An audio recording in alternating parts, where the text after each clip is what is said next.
ہندوستان کے شہر دلی میں ایک طوائف گزری ہے جسے لوگ دیوی کے نام سے جانتے تھے۔ اسے یہ نام یوں ہی نہیں دیا گیا تھا بلکہ واقعہ ہی وہ تمام طوائفوں میں دیوی کا رتبہ رکھتی تھی۔ نہ صرف دلی بلکہ ہندوستان بھر کے تمام شرفا اس کے گاہک تھے۔ اسے صرف اس وجہ سے ایک مرد مومن نے قتل کر دیا تھا کیونکہ وہ جو کچھ بھی کماتی تھی اس میں سے زکوٰۃ کے ادا کرنے کے ساتھ ساتھ صدقہ خیرات بھی ضرور کرتی تھی۔ اسے مذہب اسلام کی توہین کرنے کے جرم میں قتل کر دیا گیا تھا، مگر جب وہ قتل ہوئی تو اس کے چند ماہ بعد 2 مساجد کے ائمہ کے خاندان خودکشی کر گئے تھے اور ایک امام مسجد ڈکیتی کرتے ہوئے پکڑا گیا تھا۔ جو امام مسجد پکڑا گیا تھا اس نے دیوی کی کہانی سناتے ہوئے کچھ ایسے بتایا تھا کہ دیوی در حقیقت ایک مسلمان خاتون تھی۔ اس کے والد صاحب بھی امام مسجد تھے۔ والد صاحب کی تنخواہ انتہائی قلیل تھی، گھر کی گزر بسر بھی مشکل سے ممکن تھی۔ اس کے اوپر سے امتحان یہ آن پڑا کہ ان کی والدہ بیمار ہو گئی۔ دیوی کے والد صاحب اپنی بیوی کا علاج کروانے کے لیے اسے لے کر شہر شہر گھومنے لگے۔ چھوٹے موٹے حکیموں کو سمجھ میں آنے والا مرض نہیں تھا اور بڑے حکیموں کی فیس ادا کرنے کے لیے امام صاحب کے پاس پیسے نہیں تھے۔ ابھی وہ ان حالات کا سامنا کر ہی رہے تھے کہ مسجد کی کمیٹی نے ان کو امامت کے فرائض ادا کرنے سے روک دیا، کیونکہ وہ کئی دن غیر حاضر رہنے لگے تھے، جس کی وجہ سے نمازی پریشان ہو رہے تھے۔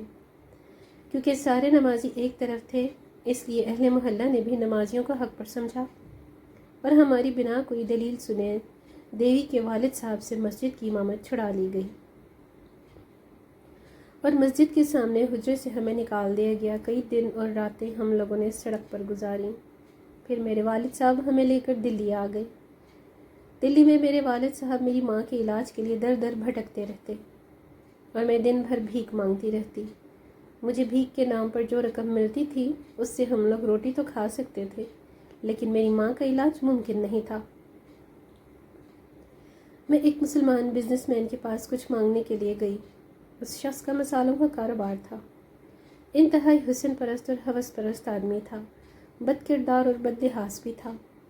جب ہم لوگ دلی آئے تھے اور میں نے بھیک مانگنا شروع کی تھی تب میرے والد صاحب نے مجھے کسی ہندو مسلمان سکھ عیسائی سے بھیک مانگنے سے منع نہیں کیا تھا، سوائے اس بزنس مین کے۔ ایک رات جب دیوی کی ماں سخت تکلیف میں تھی اور ساری رات تیری ایڑیاں رگڑتی رہی یہاں تک کہ صبح کاذب کے وقت اس کی جان نکل گئی، تو دیوی اور اس کے والد صاحب کو کفن دفن کے لیے پیسوں کی سخت ضرورت پڑ گئی، یہاں تک کہ مجبور ہو کر دیوی اس مسلمان بزنس مین کی چوکھٹ پر جا پہنچی اور اس کو خود پر گزری آزمائش کی داستان سنائی۔ سنانے کے بعد اس نے مالی مدد کی التجا کی۔ توقع کے مطابق کاروباری شخص نے مدد کے بدلے اس سے جسم کا مطالبہ کر دیا۔ دیوی نے اس سے قانون اور حالات اور مکافات عمل سے ڈرانے کی کوشش کی، مگر اس کو حاکم وقت کی خاص پشت پناہی حاصل تھی۔ اس نے کسی کو بھی خاطر میں لائے بغیر دیوی کا جسم حاصل کیے بغیر مالی معاونت کرنے سے انکار کر دیا۔ دوسری طرف دیوی کی ماں کو مرے پہروں گزر چکے تھے۔ اس کا باپ دیوی کے واپس آنے کا منتظر بیٹھا تھا۔ ماں کی لاش سڑک پر پڑی باسی ہو رہی تھی۔ جب دیوی کو اور کوئی صورت نظر نہ آئی تو اس نے اپنا جسم اس کاروباری شخص کے حوالے کر دیا اور وہ کاروباری شخص دیوی کے جسم پر یوں ٹوٹ پڑا جیسے گدھ مردار پر ٹوٹ پڑتے ہیں۔ جب اس نے اپنی ہوس مٹا لی تو دیوی کو اس کی ضرورت کی رقم دے دی اور ساتھ ہی اس کا پابند کیا کہ جب بھی اس کو دیوی کی ضرورت ہوگی دیوی اس کے در پر حاضر ہو کر اس کا ہر حکم بجا لانے کی پابند ہوگی۔ اس وقت دیوی نے دنیا کی مجبور ترین لڑکی تھی، اس لیے اس کے پاس اس کاروباری شخص کی بات ماننے کے علاوہ کوئی چارہ بھی نہیں تھا۔ اگر وہ اس کی شرط نہ مانتی تو وہ اس رقم سے ہاتھ دھو بیٹھتی، جس کی وجہ سے وہ اپنی عزت بھی گنوا چکی تھی، اور رقم سے ہاتھ دھونے کا مطلب ماں کی بے گور و کفن لاش کو لے کر در در پھرنا تھا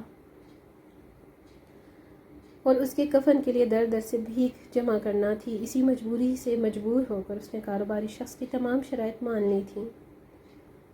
یوں اس کی عزت لوٹ جانے کے عوض اس کی والدہ کے کفن دفن کا انتظام ہو گیا تھا۔ شریک حیات کے رخصت ہو جانے کے بعد دیوی کا والد بالکل کمزور لاغر اور نحیف ہو گیا تھا۔ اس کے جسم میں ریشہ آ چکا تھا۔ چند دنوں میں یہ حالت ہو گئی تھی کہ وہ نہ تو اپنے ہاتھوں سے کھانے کے قابل رہا تھا اور نہ ہی پینے کے قابل۔ اب باپ کو اس حالت میں لے کر سڑک پر بیٹھنا دیوی کے لیے بھی کسی صورت ممکن نہیں تھا۔ مجبوراً وہ ایک بار پھر اسی دہلیز پر جا پہنچی جہاں سے پہلے اپنی عزت گنوا چکی تھی۔ اسی شخص کی وجہ سے اس کی ماں کو قبر نصیب ہوئی تھی، اور اسی وجہ سے آج اسے اور اس کے والد کو پناہ مل گئی تھی، مگر اس پناہ کی قیمت اس نے اپنی موت تک چکائی تھی۔ دیوی کا باپ جتنا عرصہ بھی زندہ رہا بستر پر پڑا رہا، اور دیوی اپنی عزت بیچ کر اسے بستر پر کھلاتی رہی۔ باپ کی موت کے بعد دیوی نے اس کاروباری شخص سے پیچھا چھڑا لیا اور ایک کوٹھے پر جا کر بیٹھ گئی۔ اس کے حسن کی وجہ سے تمام طوائفوں نے اسے حسن کی دیوی مان لیا، اور یہ نام دیوی کو اس وجہ سے بھی پسند آ گیا کہ اس نام کی آڑ میں وہ اپنا مذہب چھپا سکتی تھی۔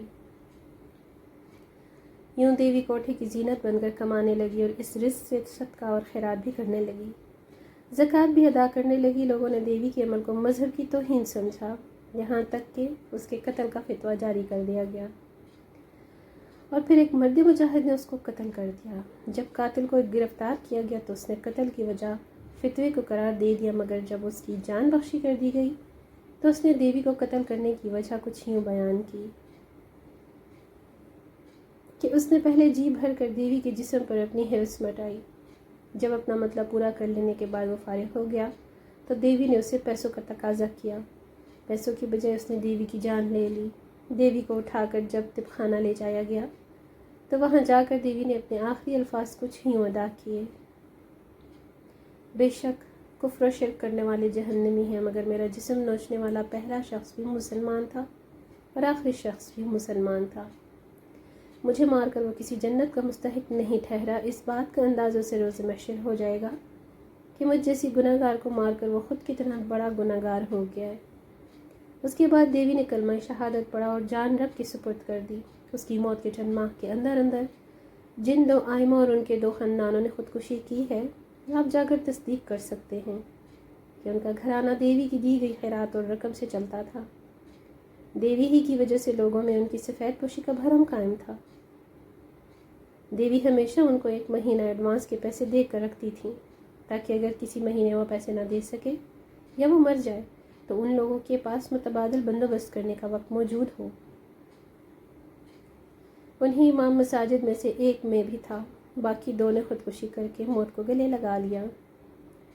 لیکن اپنے بچوں کو قتل کرنا میرے لیے ممکن نہ تھا، اس لیے میں نے چوری اور ڈکیتی شروع کر دی۔ اگر دیوی زندہ ہوتی تو میں آج بھی لوگوں کو دین اسلام کی تبلیغ کرتا ہوتا۔ مجھے اس بات کی فکر بالکل نہ ہوتی کہ میرے بچے بھوکے ہیں۔